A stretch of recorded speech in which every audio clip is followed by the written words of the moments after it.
aquí Fernando. Fernando, ¿cómo estás? Daniela Pastrana, Alejandro Ruiz, saludándote desde la redacción de Pie de Página en esta emisión de Los Pasos de la Semana. Bueno, un abrazo Daniela, un abrazo compañero, la verdad que un gusto poder esta vez porque las agendas han sido muy complicadas.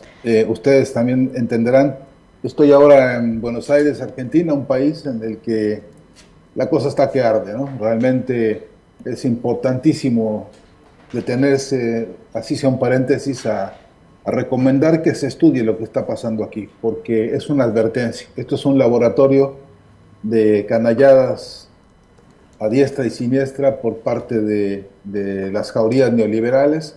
Aquí se están incubando monstruosidades realmente contra los pueblos y lo que está pasando hoy en Argentina debemos tomarlo muy en cuenta, ¿no? Este modelo de presidencia que es una emboscada democrática, bajo la vestidura de democracia, se infiltró un grupo canalla que está haciendo con el pueblo argentino monstruosidades. La amargura anda por las calles. No hay, no hay sueldo que alcance para adquirir lo básico en alimentos. Es imposible alquilar un departamento por chiquito que sea. Eh, y todos los derechos están siendo conculcados. Así que, bueno, desde este escenario es que a veces se complican las comunicaciones y No, yo les claro. agradezco la paciencia. No, Y la, al contrario, Fernando, fíjate que nosotros queríamos platicar contigo, obviamente, de las circunstancias de lo que estamos viviendo en México, porque ahora pues vinieron José María Aznar y Ernesto Zedillo a darnos clases de democracia y a decirnos cualquier cantidad de cosas que podía haber dicho el señor Milei, pero aprovechando que estás contándonos esto, que hemos estado siguiendo mucho la situación de Argentina, pues yo quiero aprovechar porque pues justo acaba de ser la huelga general, ¿no? Se cumplieron 45 días y hay una primera huelga general justo de la sociedad argentina que es combativa. Entonces queremos un poco, pues aprovechando esto, pues que nos cuentes un poco cómo estuvo esa jornada y cómo estás viendo las cosas hoy a 46, 7 días de este gobierno en temas de la resistencia pues de la gente. sí, que es lo realmente más interesante, ¿no? que está ocurriendo. Desde las primeras horas en que Milei asumió la presidencia, ya hubo expresiones de calle populares, aquí se llaman cacerolazos, y la gente salió, cacerola en mano a golpear, porque en el primer día Milei advirtió que el desastre que están orquestando comenzaba en el primer día. Y en ese primer día la gente respondió en las calles.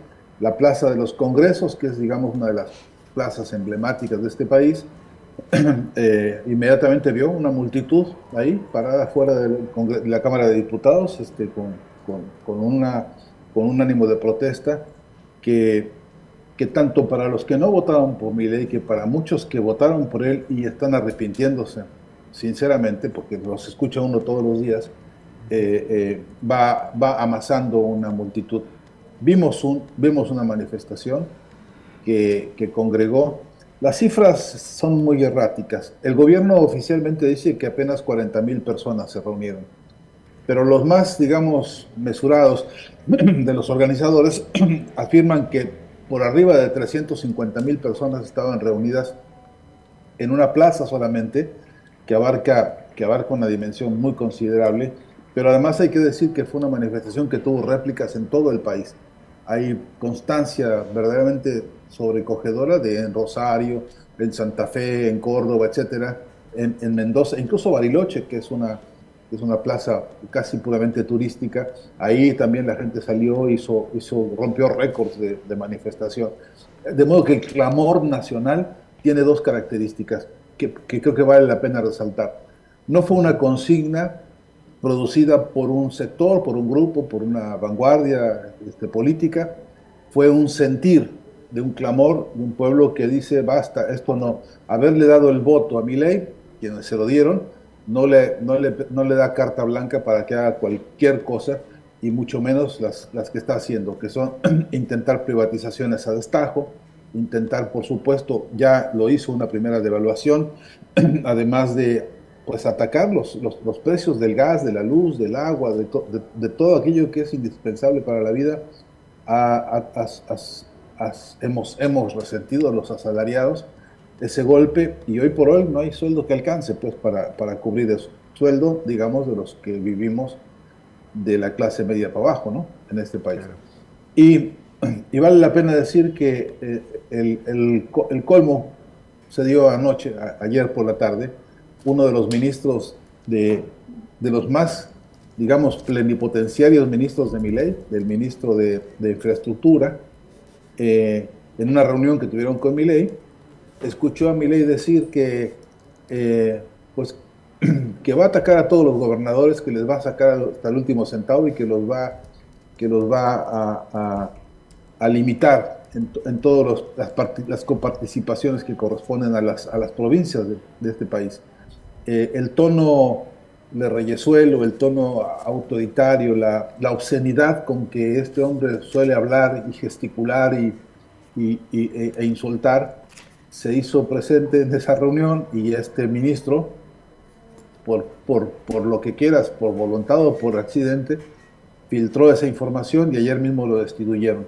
Pero lo más escandaloso no es la destitución de este hombre, sino el tono, lo que desnuda semejante actitud, hablándole a los gobernadores como un reyesuelo que insulta a su séquito, ¿no?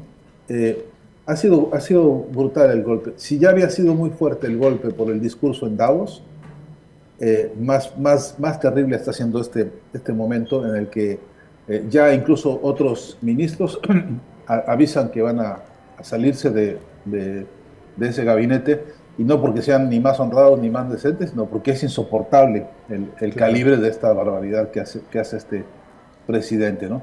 De modo que la única salida posible, esto no se arregla más que en las calles, ¿no? Con la gente movilizada. Esto no tiene otra alternativa más que la gente continúe, y lo que se está escribiendo en las calles es un plan de lucha muy claro: oponerse al decreto de necesidad y urgencia que ha mandado a la Cámara de Diputados, que ni es necesario y ni es urgente. Claro. Y luego otra ley que ellos llaman una ley ómnibus, que es también la devastación total del poder ejecutivo del país. Quiere que le confieran a él todos los poderes para decidir él, leyes, reglamentos y lo que fuere, al presidente, y que la Cámara de Diputados pues pase a tomar unas lindas vacaciones de 4 años, según el sueño de Milei, ¿no? Así la cosa, y tan duro que en el proceso del empobrecimiento, también el enfurecimiento del pueblo, que está dispuesto hoy por hoy a seguirse movilizando, y creo que veremos como esta manifestación de hace apenas unas horas, veremos muchas más en todo el país. Claro. Fernando, preguntarte, pues, ¿no? O sea, entendemos de que esto está discutiéndose, esto está bastante álgido en estos días en el Congreso. ¿Cuál es el ánimo político que hay ahí? Si hay oportunidad o no. Y esto un poquito también para entrar en los riesgos, pues, que representan estos fantasmas de la derecha en la región, en América Latina, y que aunque en Argentina ya ganaron la elección, en otros países como en México parecen un poquito descarrilados, pero que van un poquito ahí agarrando fuerza y van agarrando forma, con un discurso pues similar, ¿no? Vemos a Xóchitl Gálvez hablando justamente de libertad, libertad, libertad, carajo, como Milei, recordando un poco esos discursos. Si nos pudieras explicar un poquito cómo es esta contraofensiva de la derecha en la región, y pues un poquito también que nos cuentes ahí cuál es el ánimo en el Congreso en Argentina para que pasen o no pasen estos planes y esta ley Ombudsman que también, Ómnibus, perdón, que también están presentando, ¿no? Sí, en la Cámara de Diputados hay también una ensalada César, ¿no? Una combinación ahí de ingredientes que van desde grupos que han sido centro-derecha, algunos incluso como el partido justicialista del peronismo, digamos, duro, clásico, contiene personajes que se llaman ahora dialoguistas y que pretenden negociar. Esta es la palabra que usan con Milei, algunas cosas sí, otras no. Otros sectores más radicalizados de plano dicen que no, que esto hay que negarlo a ultranza, porque representa un riesgo efectivamente para la democracia que está cumpliendo 40 años ahora mismo en Argentina, ¿no? Otro sector que el de la izquierda, todavía más endurecido y con sobradas razones, no solamente se niega a aceptar estos documentos, estas iniciativas, sino que además llama a una sanción, a un juicio político a Milei, porque de origen las propuestas que se enviaron a la Cámara de Diputados no salieron de las oficinas del gobierno de Milei, salieron de unos estudios de abogados de millonarios que están todos plenamente reconocidos, y como si hubieran loteado, ¿no?, la realidad del país. A unos les están entregando energía eléctrica, energía petrolera, a otros el litio, y así. Entonces se armaron su propia ley, y luego con eso construyeron este adefesio, que es el decreto de necesidad y la ley ómnibus, Claro. para justificar. A la pregunta de quién rayos redactó todo esto, ni un solo personaje del gobierno ha sido capaz de contestar con ninguna lógica solvente. Y eso ya de origen tiene un problema muy serio, porque hay reglamentos que dicen concretamente que tiene que haber diagnósticos técnicos, análisis técnicos que fundamenten la emisión de una iniciativa de ley hacia la Cámara de Diputados. Eso no ocurrió, y entonces de origen hay un montón de problemas muy serios con esto. La respuesta política, conforme pasan las horas, va modificándose, porque antenoche firmaron un primer acuerdo para llevar la discusión al seno de la Cámara de Diputados. Ahora sí, ya en el debate, esto eran, digamos, comisiones de diagnóstico, ahora pasarían a la discusión abierta, y consiguieron las firmas apenas con un mínimo de votos. Es una victoria, digamos, pírrica, ¿no? Y horas después, lo que se había acordado apareció en otro documento de resolución, en el que se cambiaron los términos y las condiciones y los acuerdos. De modo que, dicen aquí, entre gallos y medias noches, le dieron la vuelta a las firmas, y entonces resulta que los diputados firmaron algo que nunca vieron y que nunca leyeron. Eso también es un escándalo hoy en la política, e incluso algunos de los más conservadores diputados que habían estado en posición dialoguista, pues ahora están súper arrepentidos, porque los metieron en una emboscada que bueno, es el estilo de esto, ¿no?, en general. Claro.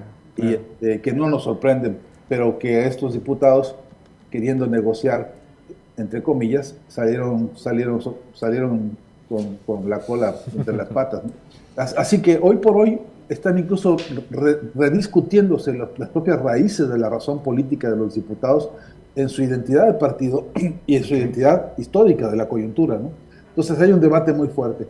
Nada de ese debate nos garantiza que se vaya a resolver en favor del pueblo argentino. Todavía eso no está asegurado.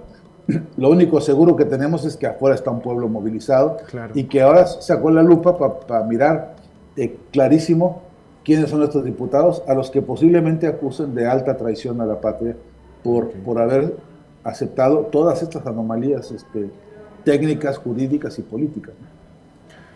Fernando. Y por cierto, discúlpeme, una sola línea más a propósito a nivel regional, ¿no? Porque no sé, yo creo que se acabó la época de ver las cosas puramente de cabotaje, ¿no? Se acabó la época en que las cosas se veían puramente nacional, puramente local. Eso es imposible hoy. Claro. En esta circunstancia de la América Latina, de la patria grande, tenemos bien claro que hay más o menos 60 o 70 Mileis sembrados en todo el continente, que están operando con el mismo formato de Donald Trump, con el mismo formato de Bolsonaro, con el mismo formato del Perú, de El Salvador, y que aquí ha recrudecido, porque este sí se ha rebasado en muchos sentidos a todos los otros, porque este es más audaz, es más locuaz, es más histriónico, si vale el término.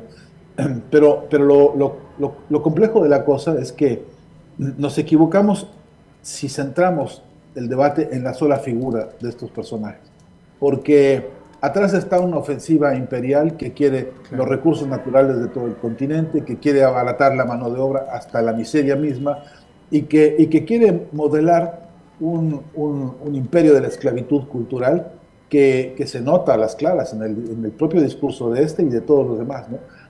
Y un fenómeno además muy interesante que creo que hay que resaltar. Los seguidores de estos personajes abandonaron toda posibilidad de vergüenza y toda posibilidad de recato ante casi cualquier razonamiento y ante casi cualquier lógica, porque todas las ridiculeces y todas las obscenidades que cometen pasan a ser un orgullo de secta Claro. Es muy interesante porque ¿cuántas fotos hay que mostrar de Donald Trump sentado en un juicio por el atentado a la democracia, entre comillas, norteamericana? Y sin embargo, hoy tiene más seguidores que antes y sus posibilidades de llegar a la presidencia nuevamente son altísimas, a pesar del descrédito que realmente lo rodea y que es parte de su identidad, ¿no? Claro. Pues eso mismo ocurre con estos aquí, ¿no? Parecería que ese ridículo espantoso que la propia alta burguesía internacional, que se horrorizó con lo que escuchó de boca de este personaje, este, eh, pues no atina a comprender el daño que le puede ocasionar incluso al aparato productivo de los países, ¿no? Porque estos son puramente financistas, son solamente traficantes de dinero en las bolsas de valores. Milei representa todo eso. Y algunas de las instalaciones, incluso más históricas y más pesadas de la industria, digamos, de la producción en Argentina, hoy por hoy y en toda la región, están resintiendo el asunto. Entonces, Claro. ahí se presenta un escenario de lucha interburguesa que hay que analizar con calma, ¿no? Pero justo de eso te quería preguntar, Fernando, porque nosotros vemos y tenemos nuestros mini Mileis aquí en la alcaldía Cuauhtémoc, que es donde estamos ahorita, ¿no? Que es Sandra Cuevas y toda su parafernalia y que siempre está en las noticias, siempre está como, de algún modo se las arregla para estar siempre siendo mencionada por todos los medios de comunicación, con discursos que nos parecen muy graciosos o muy fuera de tono, pero que pues justamente pues así empezaron Trump, así empezó Milei, ¿no? Que causaba gracia, decíamos, está locos, y terminaron siendo presidentes. Pero hay un caldo de cultivo, que eso es quizá lo que a mí me preocupa más, que hay finalmente encuentran en un sector de la población muy decepcionado de lo que hacen las dirigencias políticas, e incluso lo que hacen las dirigencias políticas de los sectores progresistas, ¿no? Aquí tuvimos esta semana una declaración que es muy desafortunada del líder de Morena, diciendo que pues que muy bien la militancia, que quiere mucho a la militancia, pero que tiene que ganar Yucatán y por lo tanto pues necesita que entren pues todas las rémoras de los partidos que se supone que están combatiendo. Entonces no tiene un discurso como de combate a los cochupos y a la corrupción de esa élite política, sino de pues bienvenidos sean si se trata de ganar elecciones. Y entonces eso, pues al final de cuentas es un mensaje desde mi punto de vista que desangela y que desmotiva y que además genera pues esta poca confianza en la política que permite que estos disque outsiders, porque pues, ya no son outsiders, sino que finalmente responden a esta embestida de la derecha, bueno, finalmente pues tienen el germen para que surja, ¿no? Entonces, a mí me gustaría preguntarte sobre eso, porque me parece que al final de cuentas estos pasos hacia atrás que dan los partidos de izquierda o los partidos más progresistas son los que generan o les dan aire, ¿no? Para que crezcan estos monstruos. Sí, aquí son las 7 de la noche con 19 minutos. Supongo que allá, menos que aquí, es horario de protección al menor, ¿no? Dice que no se pueden pronunciar palabrotas, pero me voy a permitir usar una palabra muy fuerte, si ustedes me dan sí, adelante. Su venia. Dila en argentino. En argentino. La palabra es autocrítica. Es una palabra muy fuerte. Es una palabra que a muchos ofende, ¿no? por la única razón de que aparezca en el horizonte, y es lo que nos está faltando en todos los movimientos de izquierda, progresistas, humanistas, de toda la región. Un compañero militante aquí que se llama Juan Grabois, al quien les recomiendo que sigan, porque realmente ha esbozado proposiciones inteligentes de esta hora, ¿no? Dice él, entre otras cosas tenemos que admitir que estos ganaron por culpa de nosotros. Entre otras cosas, tenemos que ser capaces de reconocer que dejamos muchos espacios vacíos, muchas decepciones sembradas, muchos proyectos incumplidos, muchas incluso focos de corrupción que nosotros consecuentamos. Por cómplices, por débiles o por ignorantes, por la razón que quieras, el resultado es que nos ganaron. las elecciones. Este tipo aquí, presidente, hace 2 años apenas era un diputado que ganó rasguñando los votos. Claro. Hoy es el presidente de la nación. ¿Qué pasó? Frente a una historia de peronismo, frente a una historia de lucha social, de Cristina, de Néstor, de esta ola progresista de América Latina, ¿no? ¿Qué pasó? Y a mí siempre se me revive una conversación una vez con Hugo Chávez en su escritorio, tuve una amistad con él, que me permite, incluso por la confianza que tuve, incluso de ver ese momento, de asumir como responsabilidad política mía el contar esta historia. En la mesa estaba escribiendo Hugo Chávez lo que se llama hoy el Plan de la Patria. Uno de los puntos clave en el que él estaba más, pero más apasionado e involucrado, era el punto al que me tocó ver, incluso a verlo con la pluma en la mano, así escribiendo cosas. Es un punto que se llama el punto de no retorno en Venezuela. Y él decía, necesitamos que el proyecto de la revolución bolivariana, y en todo caso la de cada país, la de cada región, la de cada sector, se vuelva carne en la lucha de los pueblos, que deje de ser un enunciado bonito, simpático, hasta coherente, que moviliza incluso votos, que moviliza manifestaciones, para que se convierta en una convicción profunda de vida. Y eso no lo hemos estado logrando. Entre otras razones, porque tenemos una debilidad política enorme en materia de comunicación. Es quizá uno de los frentes por los que más nos golpean, por los que más nos manipulan, ¿no? Y nosotros hemos sido absolutamente incapaces de contestar con una corriente latinoamericanista de comunicación emancipadora que permita poner puntos sobre las íes a esta autocrítica como bandera central de las luchas nuestras, de nuestros propios pensamientos. Es decir, cualquiera que se considere de izquierda sabe que esa posición en primera instancia exige crítica, claro, empezando por uno mismo y por sus convicciones y por todo lo que uno cree como dogmas que son la única verdad, pues que tienen que estar sometidas a una dialéctica permanente de la autocrítica, ¿no? Entonces, esa es una, digamos, consideración de entrada que a mi entender ya pone en tela de juicio un montón de fenómenos que están ocurriéndonos en todo el campo nacional, popular, progresista de toda la región. Sí entiendo que los argumentos que puedan tener algunos líderes sean argumentos poderosos por tanto al problema cuantitativo de lo electoral, y que entonces haya metas. Yo entiendo que en México hay una meta que es, para poder tomar decisiones fuertes en términos de transformación estructural, si no tengo este número de diputados y de senadores y de gobernadores, no voy a poder hacer esas transformaciones. Y entonces, para lograr la meta aritmética, hago concesiones incluso programáticas.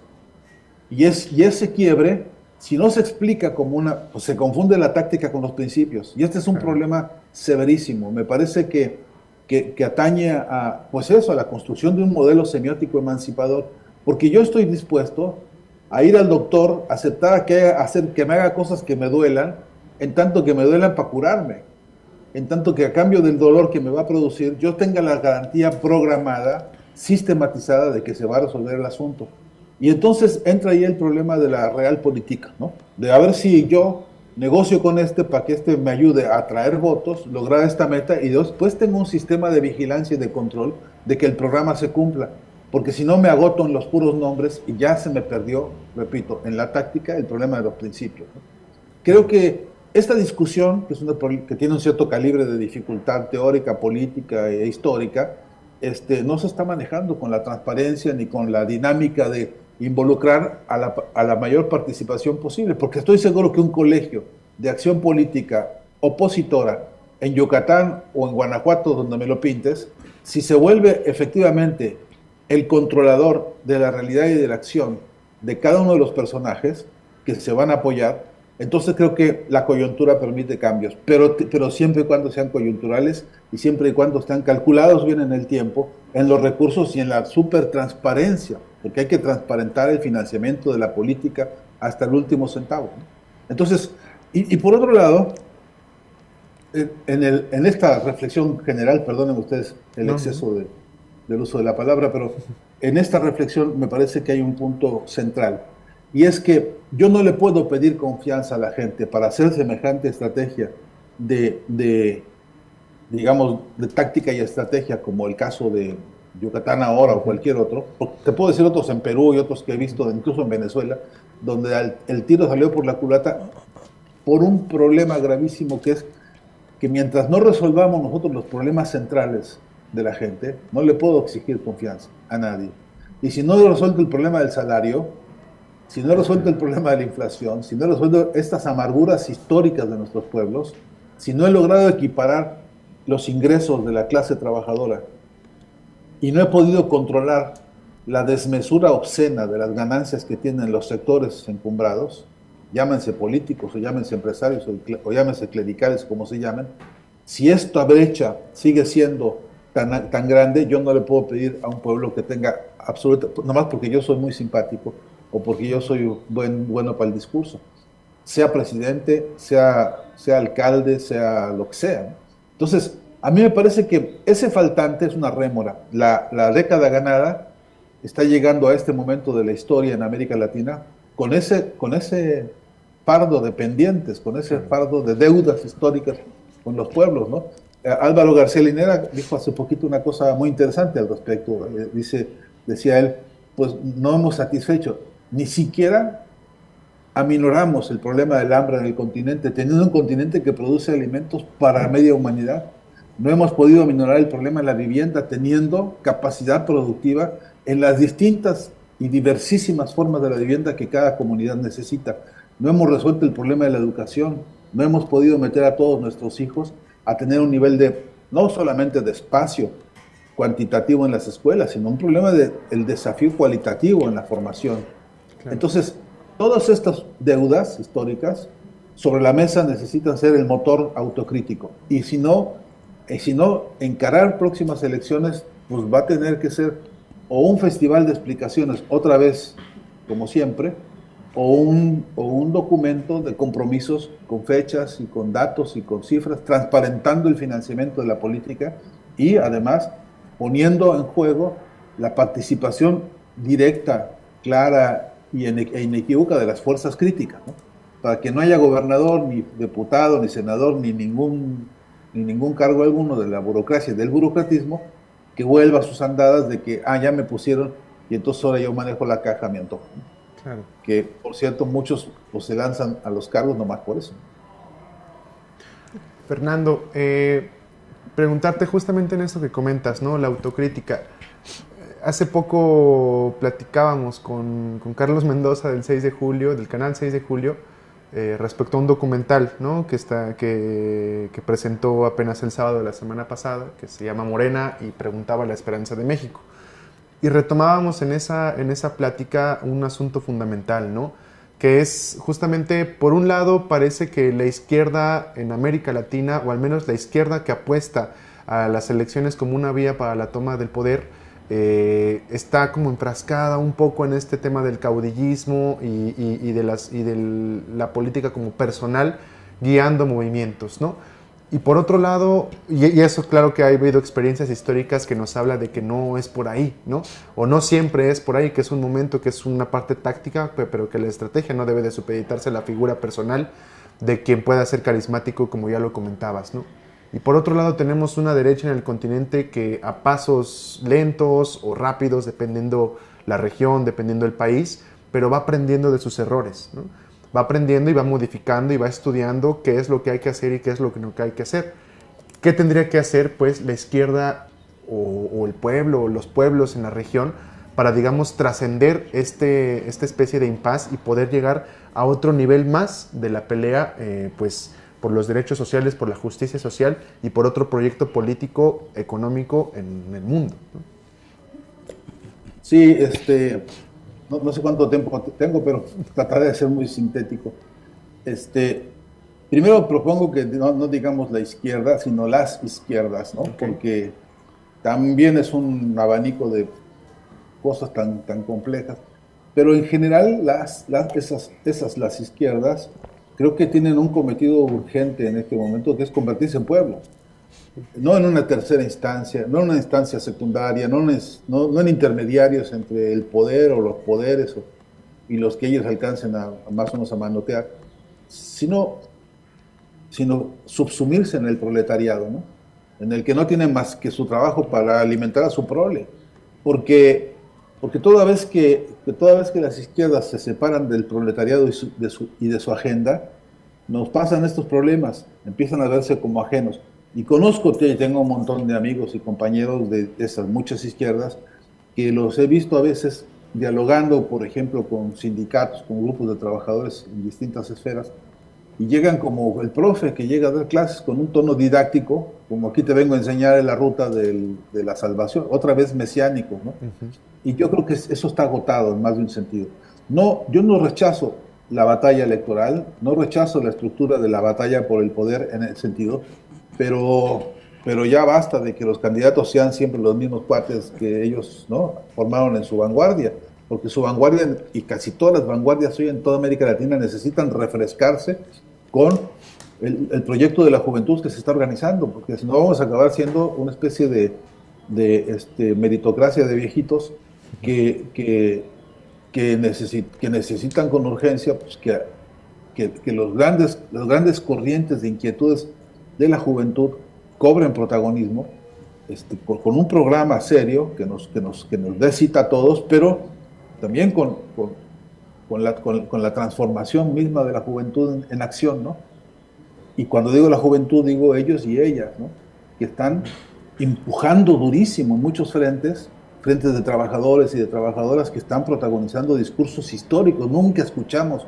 Yo creo que si Rosa Luxemburgo estuviera hoy presente, se sentaría a escucharlos y aplaudirles, porque ya tienen estos jóvenes, ellos y ellas, una experiencia acumulada y una fortaleza teórico-política muy valiosa. Entonces, las izquierdas me parece que necesitan ventilarse y renovarse en eso. No abandonar estos frentes en los que ha habido grandes, importantes compañeros y compañeras que han tenido victorias excepcionales.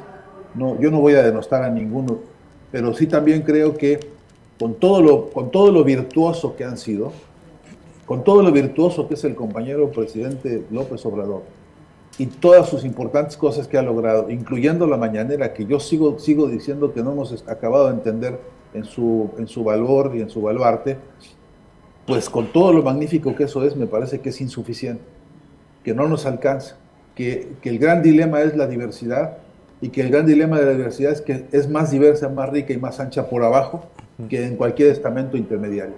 Con Carlos me tocó participar en ese documental y hablábamos de esto, ¿no?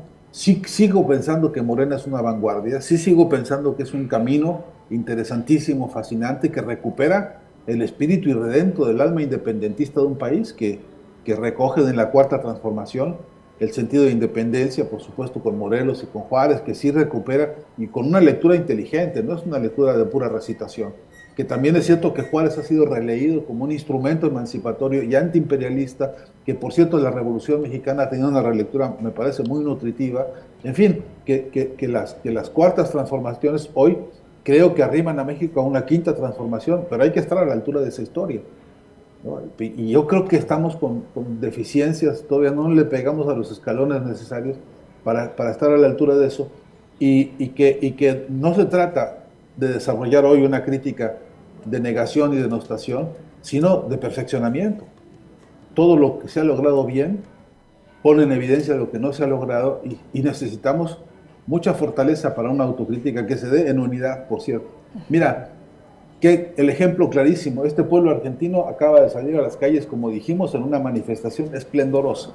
Por primera vez, en un mismo templete, estaban la CGT, la Central General de Trabajadores de Argentina, que es una maquinaria impresionantemente grande, con las madres de Plaza de Mayo, con la izquierda, los partidos de izquierda que aceptaron sumarse a esto. Es decir, estaba expresada una unidad que no significa uniformidad. Claro. Una unidad que entiende en su participación la coyuntura histórica y entiende que o vamos avanzando hacia una internacional en serio, una nueva internacional de la clase trabajadora, o nos vamos a quedar atorados en los pantanos del burocratismo que nos han tendido muchas trampas. Yo de verdad pienso que es una muy buena oportunidad de revisar esto con profundidad, con paciencia, ¿no?, con hondura, incluso con renovación de métodos de análisis, todos nosotros, pero con la claridad de que donde hay que estar caminando es con ese proletariado, que por cierto no necesita la agenda de la vanguardia.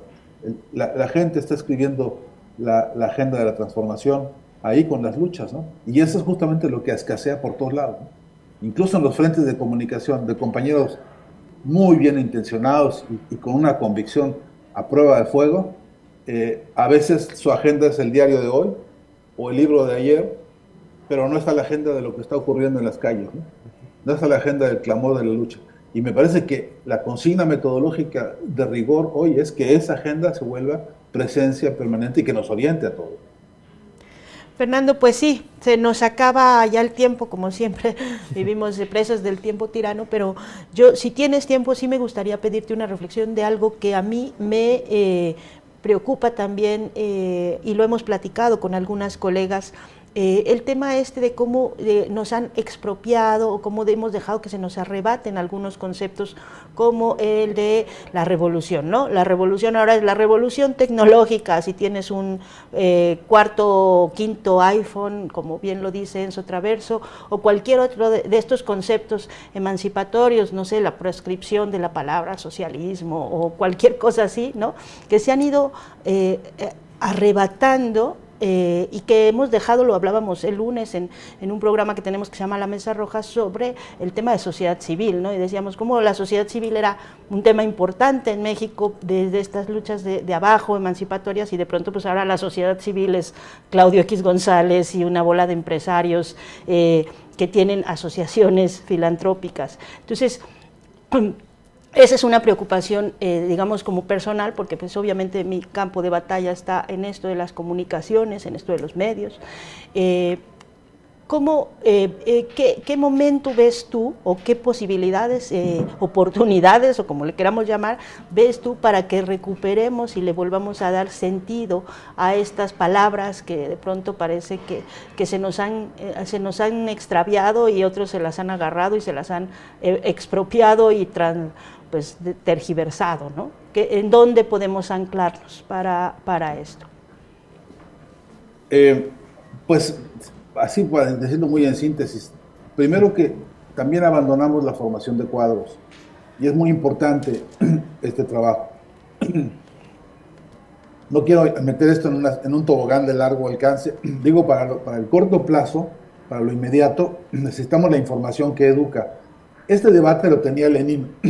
Lenin escribió un libro especialmente, se llama Materialismo y Empiriocriticismo, porque a él le vinieron a contar que había un nuevo marxismo en esa época que estaba seduciendo a los bolcheviques y a los mencheviques con una buena, importante nueva teoría que no era más que las viejas ideas de Berkeley, que las estaban haciendo refrito para engañar a la gente. Y estaban robándose palabras como revolución, como marxismo, ¿no? Estaban secuestrando las cargas semióticas, las cargas simbólicas, para presentar precisamente una guerra semiótica. Esa historia es de larga data, podríamos acudir a las centurias si fuera necesario, pero en el presente tenemos pues los casos aberrantes como este, ¿no? Acá se robaron la palabra libertad y la enuncian con un desparpajo que parecería que ellos la inventaron y que ellos la tienen y que ellos la conocen.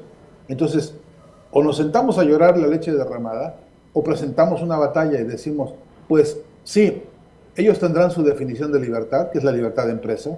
Nosotros tenemos la otra libertad, que es una libertad humanista, que es una libertad en el sentido del crecimiento, de devolvernos la capacidad de desarrollarnos como seres humanos en todos los campos.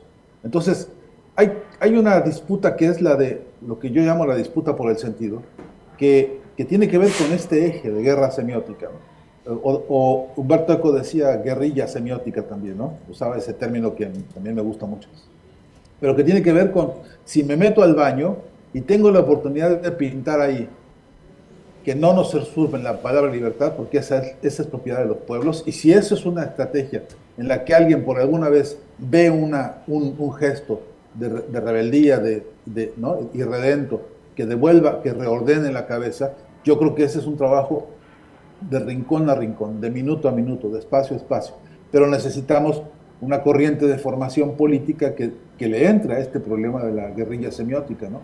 o de la disputa semiótica.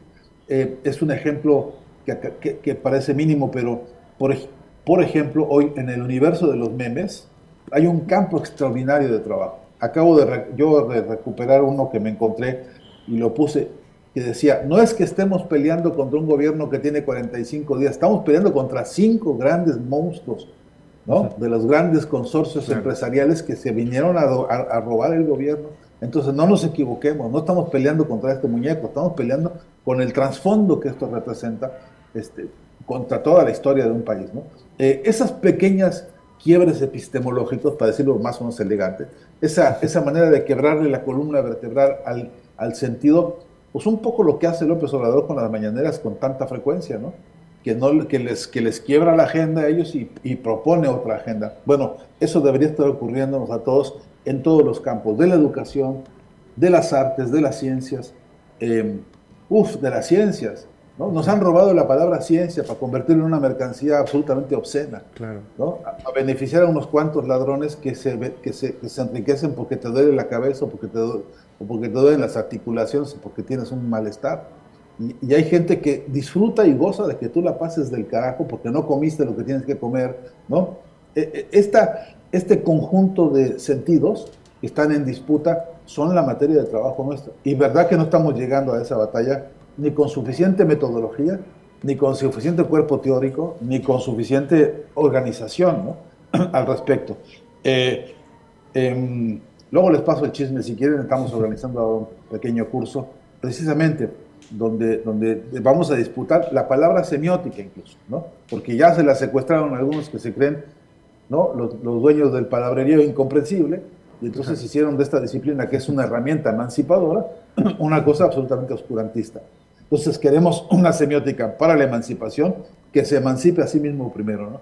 Y esta dialéctica hay que explicarla y hay que militarla y hay que darle mucha carne realmente, porque se ven los resultados de inmediato. Una línea más, si me permiten, he venido trabajando una semiótica del Chavo del Ocho hace algunos años, y verdad que produce efectos realmente irreconciliables con Bolaños y con Televisa y con toda la mafia, porque hicieron de un niño de la calle abandonado, 39 años, viviendo en un barril, sin cariño, sin comprensión, sin protección colectiva, y además recibiendo golpes de un adulto permanentemente. De eso hicieron un entretenimiento al que llamaron tierno. O sea, ya más distorsión de valores y de principios no podemos aceptar, y menos en México, que tenemos el segundo lugar mundial todavía vergonzoso de niños de la calle, y hay abuelos de la calle.